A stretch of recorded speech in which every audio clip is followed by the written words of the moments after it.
There's a Starfleet base on Draken 4. The Corvallans are mercenaries, and Worf grows his hair out. Hello, everybody, and welcome to the Seventh Rule with Sirach Lofton. Hello.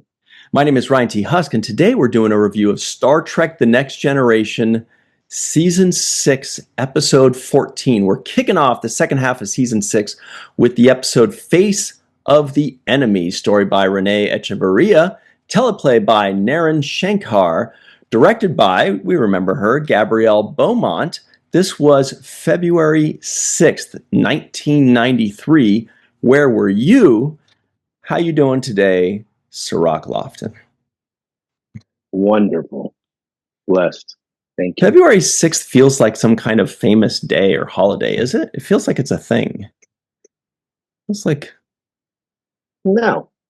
February 6th, is it? 126? No, I don't think so. I just know Valentine's Day is coming up. What? Yeah, what is it?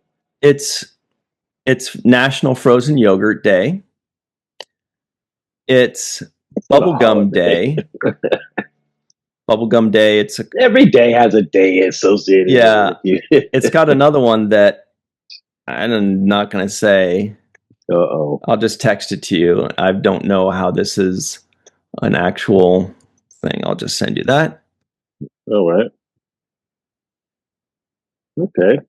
Well, every day has a day prescribed to it. I know, and I love it. We should do that every time. We should check what day that is. Apple Pie Day. Anyway, everybody, please make sure you like this video, subscribe to the channel, hit the bell icon for notifications if you're listening, and give us a 5-star rating and a nice review. We'd really appreciate that. And visit us at patreon.com/the7th-rule to support the show. Be our pals. We really appreciate you and your time and your support. All right, so let's get into this episode. Sirach, I remember this one. I remember this one because Deanna Troi looks weird as a Romulan. And I remember a little bit of the story, but I do get this one confused a little bit with a Deep Space Nine one that is similar, where Major Kira becomes a Cardassian. And remember, she makes a friend with that older Cardassian, and he at first tells her, Lenora or something like that, he tells her that she's actually a Cardassian, and this and that. So I didn't really remember exactly how this one goes, but as it went, I did remember it. But here's the big question. You've never seen this episode. What'd you think of it? Well, I mean, yeah, I've never seen the episode. And I thought it was a well-written storyline for Troy's character. I enjoyed watching her performance in this because she rarely gets an opportunity to flex her acting muscles, and it's usually background stuff or one-liners in different episodes. So when she gets featured in a way that's not sexualized or for once, it's just like a normal story arc for her. I was happy. I was like, okay, this is good. She gets to perform her Starfleet duties as an officer. We get to see her in motion, making decisions. And I thought her acting was excellent in this as well. So she got a chance to really showcase her performance in this, and I liked it. The story was good. Yeah, I agree. And our pal, Scott McDonald, friend of the show, Scott McDonald, everybody knows him as Tosk and a few other characters. He was also in the Voyager pilot. And he was a Xindi in Enterprise Season 3 for a bunch of episodes. Can't remember that Xindi's name. He played Sub-Commander Navek, this guy. It was really cool seeing him, and I feel like this was his opportunity, kind of like Deanna Troi, but in a different way, to give us a lot more acting than we're used to. As Tosk, he gave us something. Actually, I feel like Tosk happened almost the same time as this episode. He must have worked back to back on these. He was good. Sub-Commander Navek was good. I mean, he was really playing the person that was, narrating for us what was going on and kind of filling in Troy's character. So I thought his delivery was great. His intensity was good. I don't know much about the Romulans though, per se, because I don't have that much background. How much like Vulcans are they? Like, what's Okay. the similarity there? Yeah, well, first of all, the episode Tosk on Deep Space Nine premiered January 31st. So that was 6 days before this one. So this guy Yeah, worked back to back, like on one two different week shows. Yeah, and the next week. That's pretty badass. That means he's impressing people. And then yeah. a couple years later, he was in the pilot for Voyager. And then a few years later, he was in Enterprise quite a bit. So Romulans and Vulcans. Basically, Vulcans, they're like cousin races that I think they split off back in the day. And Vulcans learned to suppress their emotions and control them. And Romulans did not do that. So Romulans are very different Okay. culturally. Genetically they're very similar, but they're very different culturally in that they have their emotions. They're very conniving. They're kind of Cardassian in a way, but a little less sinister. They're just known as like the really conniving, plotting, kind of race. And they have big ass ships. Like the Romulan warbirds are like 3 times the size of the Enterprise. The Enterprise can fly through one. So that's what they are. And they have the terrible outfits. That's their story, basically. Okay. So they lost their fashion sense when they split, and I mean, those, like, look at that. Those are crazy. yeah, it's good for when the ship gets hit and they have to fall because it serves as padding as well. But yeah, I'm learning about the Romulans. I just thought the story was good. This is Rene Echevarria's story, Right.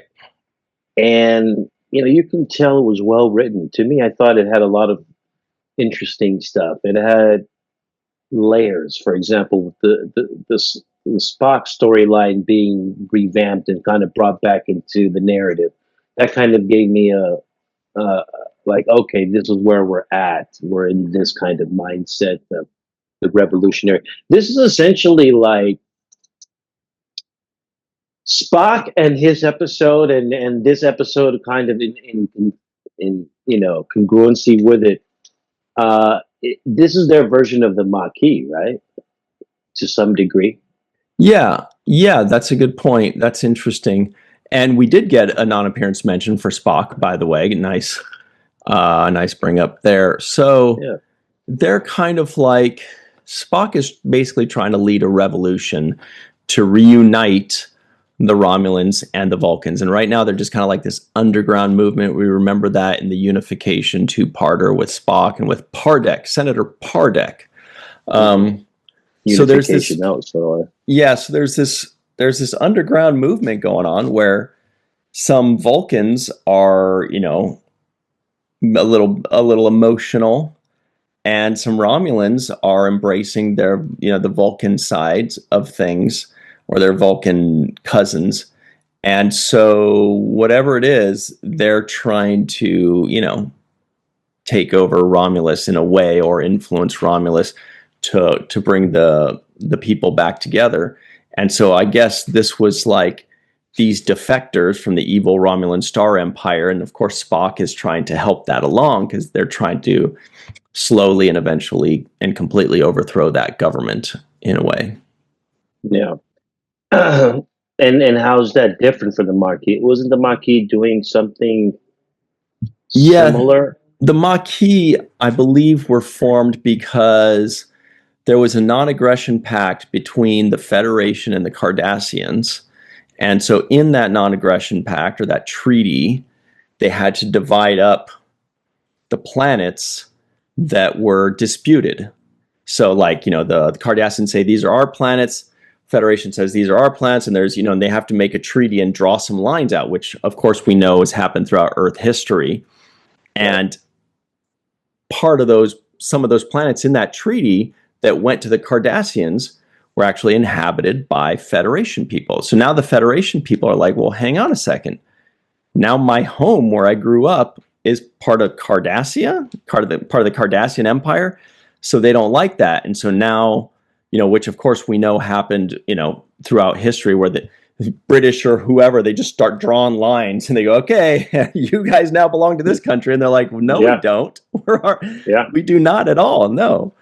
And so that's kind of where that started. If I remember correctly, everybody at home, correct me if I'm wrong, which happens pretty often.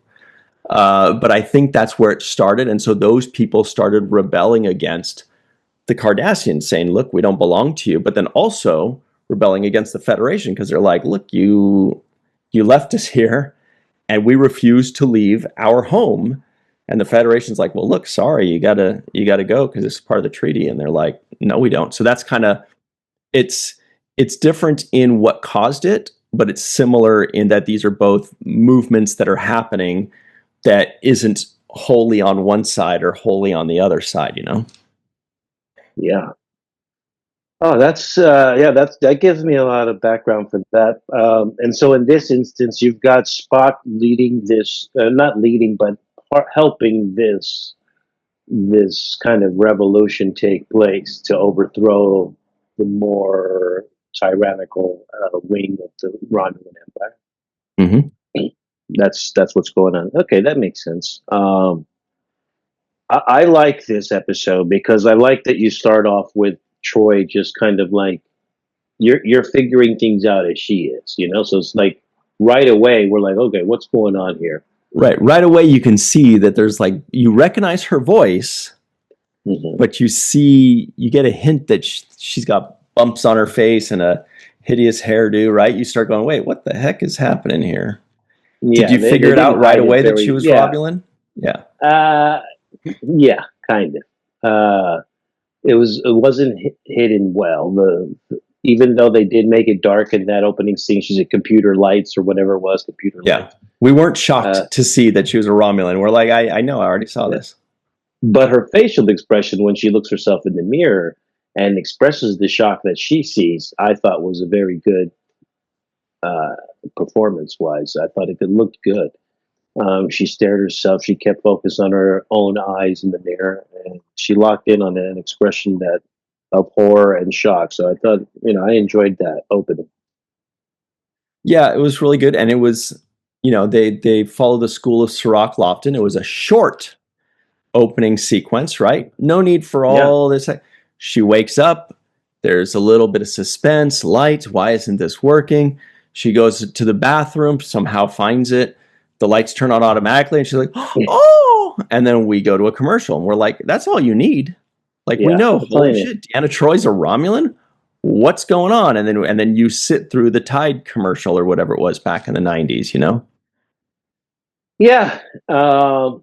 And the first instinct is like, oh God, she woke up and she doesn't remember. Like, I hope this is not going to go left, because they keep going left with her character in these kinds of situations. But I enjoyed that they made her a position of power and somebody who had authority. So that allowed her to step outside of her more traditional, gentle, and therapeutic approach as a counselor and give us a different edge and perspective on her performance. So I felt like her character got an opportunity to give us some authoritarian, some basically she's the captain in this moment, right? She is the captain in the crew, and so she gets to make all decisions on, without anybody else's input.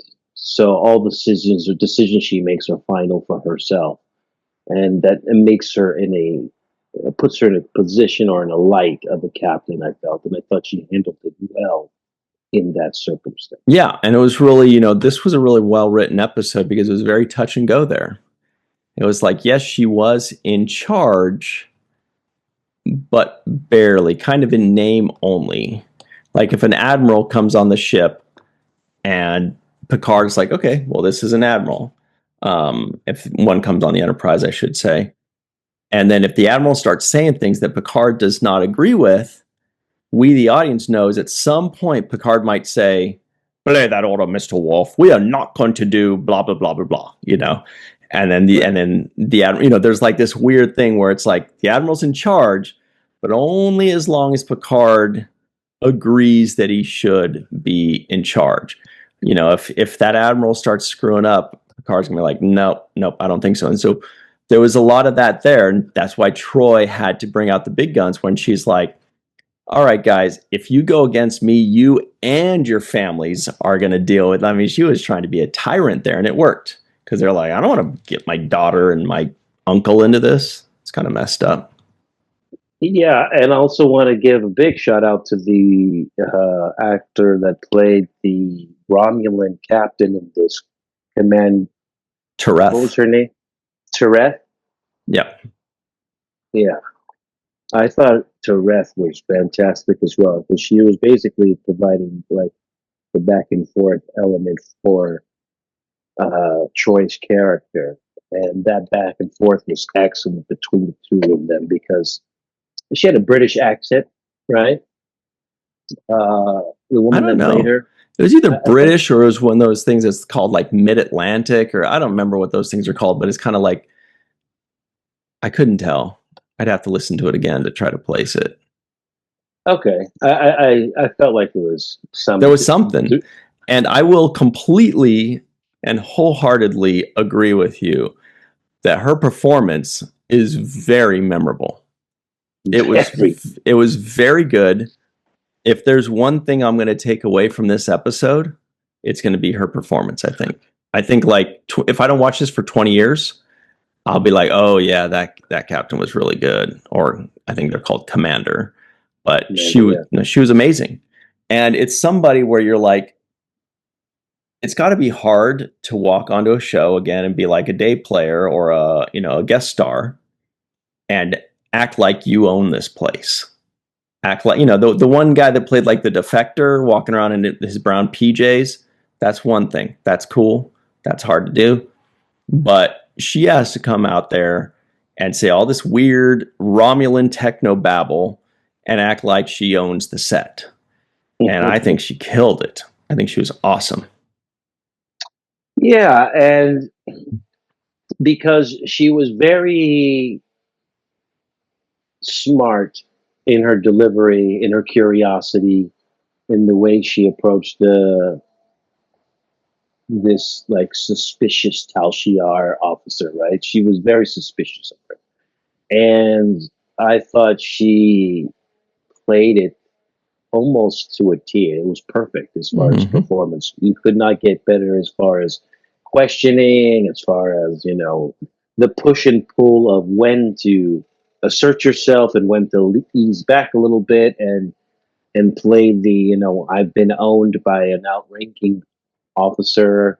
I thought she did that as good as any. Like the moment she stood up and she took control and she said, I'm not going to let anybody tell me what to do on my ship. And Troy Right. says, keep me informed and walks away. She basically says, I'm done with this whole Troy Collins Jacques stuff, Here's a little bit right here. Carolyn Seymour, I looked her up. That's her name? It says Carolyn Seymour is a highly accomplished actress of stage and screen with a long and impressive list of credits on both sides of the Atlantic. Sirach, born in Buckinghamshire, which is as British as it can get, I think, to an Estonian father and Russian descent and an Irish mother. Blah blah blah blah. Anyway, there's a lot going on there, but here she is. Look at how cute this is. Our Romulan commander. Look at her. She's the one on the left, I think.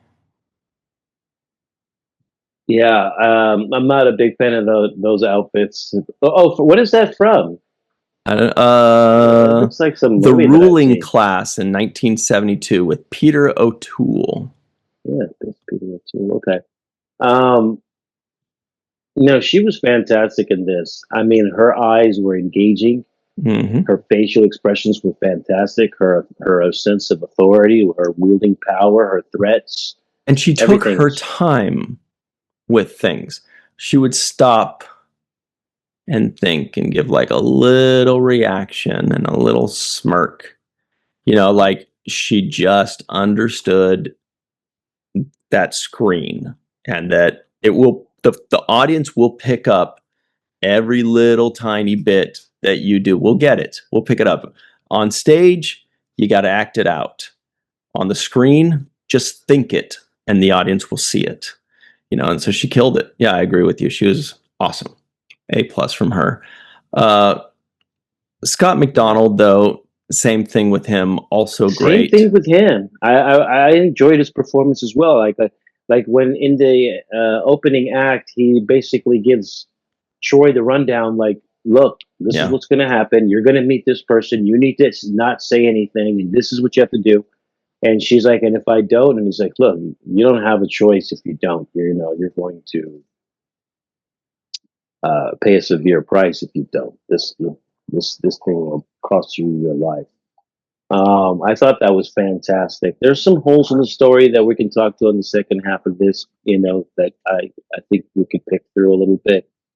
But as far as the performances are concerned, I thought, again, Scott McDonald, he played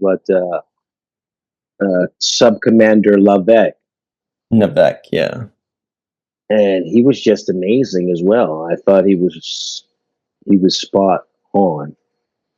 Yep, I agree.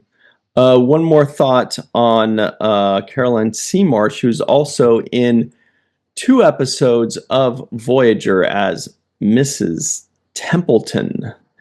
Mrs. Templeton. Isn't that the rat in Charlotte's Web? Templeton? I'm not sure about that. Somebody knows the answer to that. I believe that was the rat in Charlotte's Web who sings about eating at a fair. It's a wonderful smorgasbord.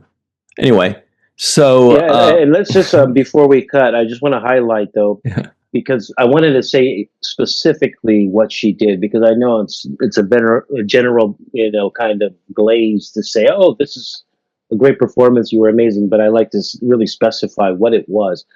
The moment in which Troi says, do you believe the Empire would be better off without our protection?